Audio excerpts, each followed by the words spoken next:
Hey guys, I don't normally do intros on this channel because it's just a coaching channel, but this week I've started doing classes in the Gosu Academy. It's like a Discord server with a bunch of different coaches. They have like live classes every week, and then there's also a bunch of VODs that you can access. So there's going to be a link in the description below if you want to check that out, maybe join it, maybe come to some of the classes, or just have a look at the VOD library. And then the rest of this video is going to be a 10-minute snippet from a class that I did today. The full-length session, I believe, was about 50 minutes long. So if you want to check out the rest of that, please check out the link in the description below. Otherwise, I hope you enjoy the video. All right, let me share my screen. Okay, fellas, so if you have any questions, you can just put them in the chat and I will probably check it. If I don't, then just put them at the thing at the end and I'll probably check them then. So today we're gonna do everything about how to learn matchups. So I don't know if you guys feel like this, but at least when I was new to the game, I had no idea what learning a matchup meant, and people would always say it as if it were some kind of buzzword, and I wouldn't actually, yeah, I don't know. It just like didn't really mean anything to me. They'd say you just gotta like know your matchups of 1 to 18, gain the challenger. It's really important to know your matchups, all that sort of stuff, but then they never actually broke it down. So that's what I'm gonna do for you today. First thing we're gonna look at is our matchup checklist. I'm going to go through all this stuff and kind of what it means and some examples. Then I'll go through 3 specific examples that I've kind of found here that I think are like really show or exemplify a lot of this stuff. And then at the end, I'll show you guys where to find some VODs to watch. And if we have extra time, maybe we will watch some of these and kind of analyze them. So the first thing in our matchup checklist is runes, itemization, and sum. So this kind of means anything special that the matchup requires. So examples could be if you'll verse like a CC champion, something like Syndra or Zoe or Lysandra, like Merc Treads can be really valuable, right? You might also consider different items, like maybe you need Seekers in this matchup, or maybe you really need to rush mana in this matchup. Maybe you want to go like maybe in this matchup you want to build tier, but you need to build it like a catalyst before tier, like as Kasten, for example, because the matchup's too difficult. So basically any sort of like item or build path that will kind of make a difference to the matchup. Next thing is obviously the runes. So there's actually quite a lot of different stuff you can do with runes, and maybe I can show you an example here. If we go into runes, there's a lot of runes that change matchups fairly significantly. So first example would probably be like Scorch versus Gathering Storm. Obviously, Scorch is a lot stronger in matchups where you can actually proc it often. Now, again, like a lot of matchups you can't, right? So that's like another thing you need to consider for the matchup. You might also want to consider, you know, potentially nullifying orb depending on the matchup.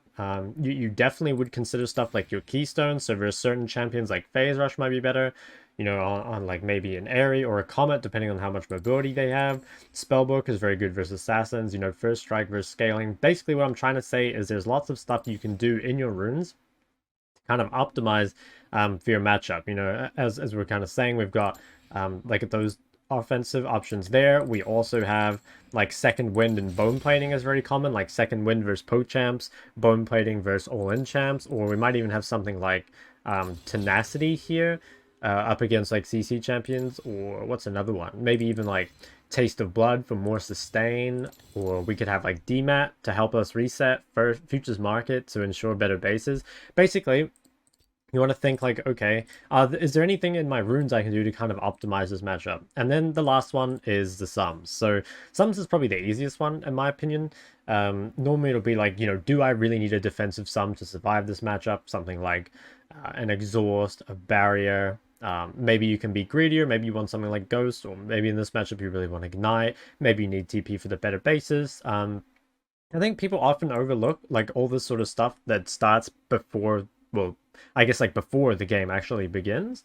And I think it's really important. There are a lot of matchups where if you have poor like itemization or runes or sums, it makes the matchup really, really difficult. And it's also one of the most frustrating things to see because it's like so easy to fix. You know, it's like if you just know about it, you fix it before the game, and suddenly it's a lot more playable. Like a very common one, I would say actually, is either laning against assassins without like any defensive stats at all, or like no defensive sum, or another one would be playing against like tons of CC with like no cleanse or mercs or tenacity of any kind, and then it's just, you know, even if you're a really good player, it's going to be really, really hard to play that out. So that's the first thing for you to look at. Second thing is your wave control. So specifically, I think knowing what to do with your first 3 waves and then knowing how it changes after 6 is really, really important. So for the first 3 waves, I've kind of talked about this a lot in my laning videos, so you might want to check those out if you're not sure. But basically, there's lots of things you can do. You know, you can 3-wave crash, you can 2-wave crash, keep the wave in the middle, maybe just freeze the wave on your side. And that's very, very important. What you do with the first 3 waves kind of like sets the tone for the entire rest of the lane. And there are some champions where if you make an error in your first 3 waves, it can be really, really difficult, both for ranged and for melee champions. Like if you're a melee champion and you push in a lane where you shouldn't, you can end up kind of like with your lane frozen for, you know, like a very long time, right? And then if you're playing like a ranged champion and you push into a champion like Aurelia, like that can be really bad too, because now you're like stuck on Aurelia's side. At the same time, if you're playing, I don't know, like a range versus range matchup and you don't push those first 3 waves, then you might actually lose a matchup that you shouldn't, because those first 3 waves give you the opportunity to kind of take control of your matchup. And if you don't, you kind of like allow them to scale to like level 3 and they don't really get punished for it, like then they might actually be stronger than you. Another one to think about is how it changes post 6. So obviously in some matchups, it's not actually going to change at all, or it might change with first base rather than like actually the level 6 itself. But the reason this is important is because things can change a lot as the lane goes on. So, like, for example, like Talon pre-6 is somewhat threatening, but honestly not really. Post-6 though, Talon is like really threatening, right? Same with a champion like Fizz. There will also be champions that can kind of roam well post-6, but like can't really do anything pre-6. So like Yone is actually kind of a good example. Pre-6 Yone... Oh, I just DC'd from Discord. Okay, I will share my screen again. I actually don't know what happened there, but okay. As I was saying, pre-6 Yone is like, it can't really do a whole lot. You know, it's very easy to punish a pre-6 Yone for doing basically whatever, and he can't really roam at that point either. Like, he can't use a priority.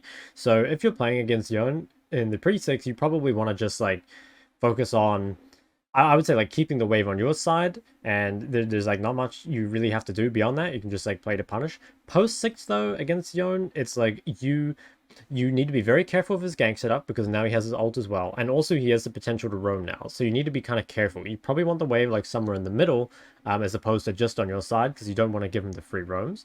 But at the same time, like, you don't want to go too far out, because then you can really easily be ganked. So there's lots of those matchups where when a champ gets their first base, they get some items, or when they hit that level 6 ultimate, that the kind of wave control that you need is going to change a lot. So whenever we're kind of like reviewing or learning a matchup, we really want to think about how it kind of changes over the lane. You know, it's not just like you have one way of playing against a champion the whole time.